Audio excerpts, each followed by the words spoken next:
Welcome back to the Dark Reading News Desk here at RSA. Terry Sweeney here with Dark Reading. Joining me now is Hitesh Sheth, President and CEO of Vectra AI. Hitesh, thanks so much for joining us in the Dark Reading Pleasure. News Desk. Thanks, Terry, for having me. Appreciate you doing this. We are talking about how AI is changing the face of extended detection and response.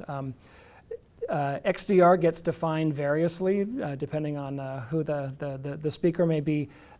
So why don't we start just with that definition? How does Vectra AI define XDR? Sure, but first, you do know we are the OGs of AI.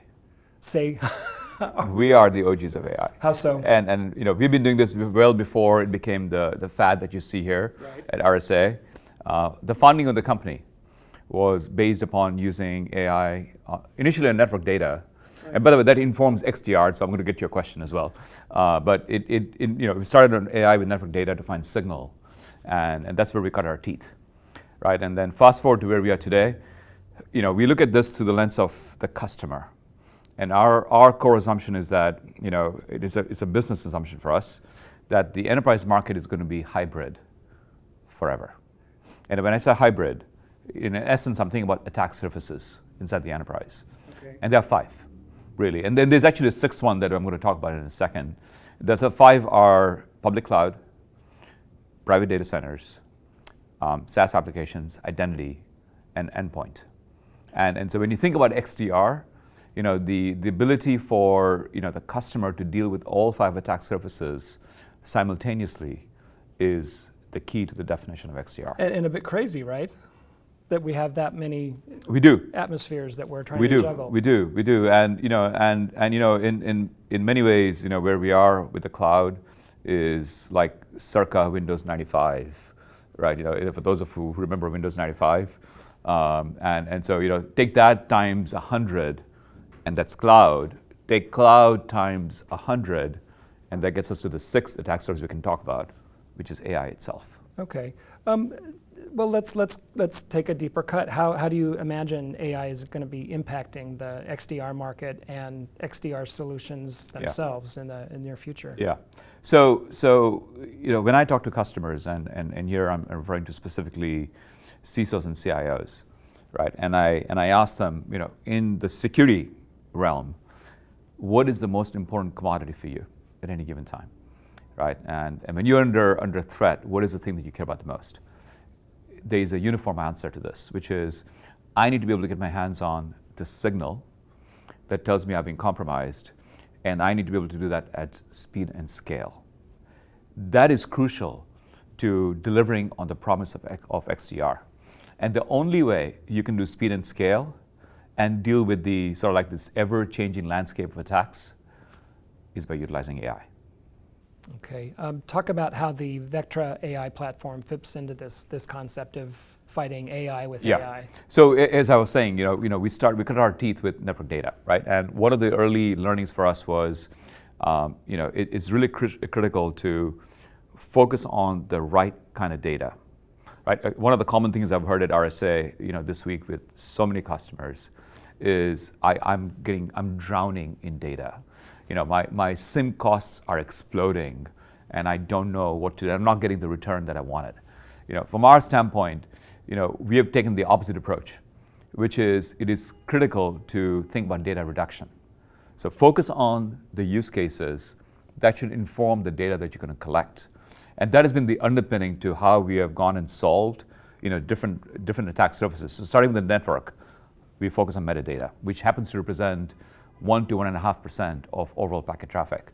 So once you take the notion of using AI on a 1.5% of overall traffic, you've got scale and efficiency that is really, really important for the customer. So once we crack that code, we have taken that same principle now and applied that to public clouds.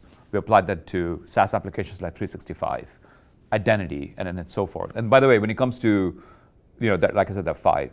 We don't do the endpoint. We partner on the endpoint side. It's not a business we want to be in, so we've got great partnerships with CrowdStrike, Microsoft, SentinelOne. Well, so let me stop you there. When I hear phrases like fighting AI with AI, I imagine like what we're really talking about is going on the offensive, really an offensive strategy. Is that a misread or? Yeah, I would put it this way: it's that we're not recommending, fighting the bad people on the outside. That when you say offensive, that's the way I think about it. It's like how I'm going to unleash weapons on people outside. That is not what we're talking about here. Which is what we're simply saying is, look, the attackers are using AI. They have been for quite some time. It's just that now everybody is familiar with Gen AI and they've heard of ChatGPT and OpenAI, and they think like that's what AI is. But AI has been around for quite some time. Sure.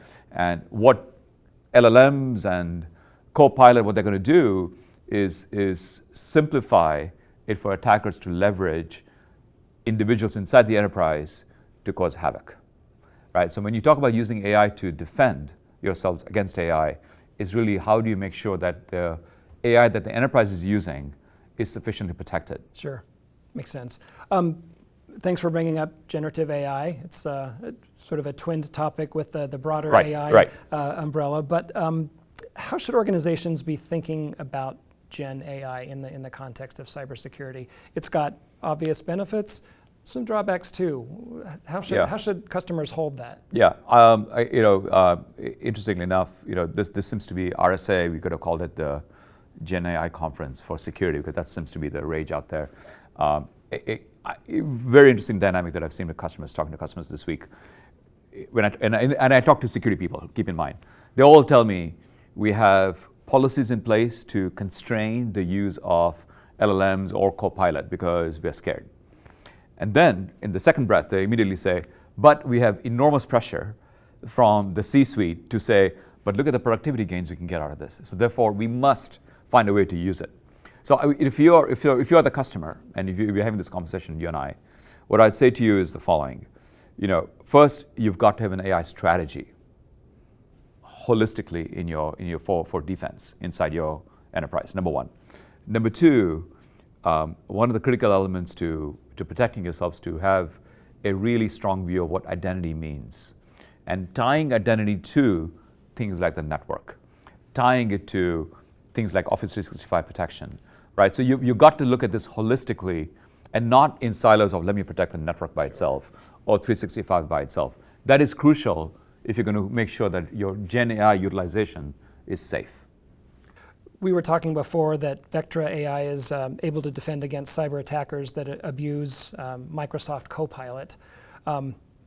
Talk about why this capability is so crucial for your customers and how it will enable SOC teams to operate as the same level as I think, look, first of all, I cannot but underscore there's a lot to gain from using Copilot.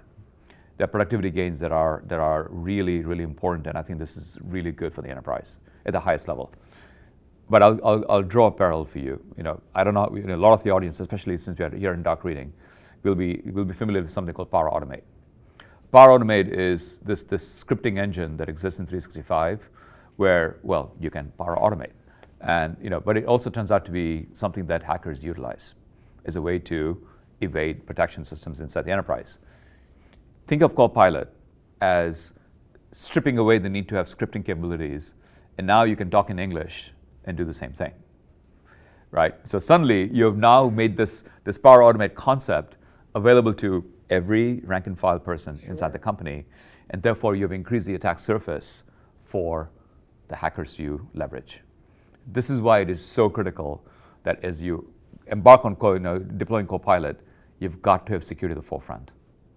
Well, Hitesh, this is a great update and certainly a fresh perspective on XDR and how the AI market is reshaping it. Really appreciate you stopping by the Dark Reading News Desk today. Pleasure's mine. Thanks for having me. Appreciate it. We've been talking with Hitesh Sheth of Vectra AI. This has been Terry Sweeney for the Dark Reading News Desk. Thanks for joining us. We'll see you next time.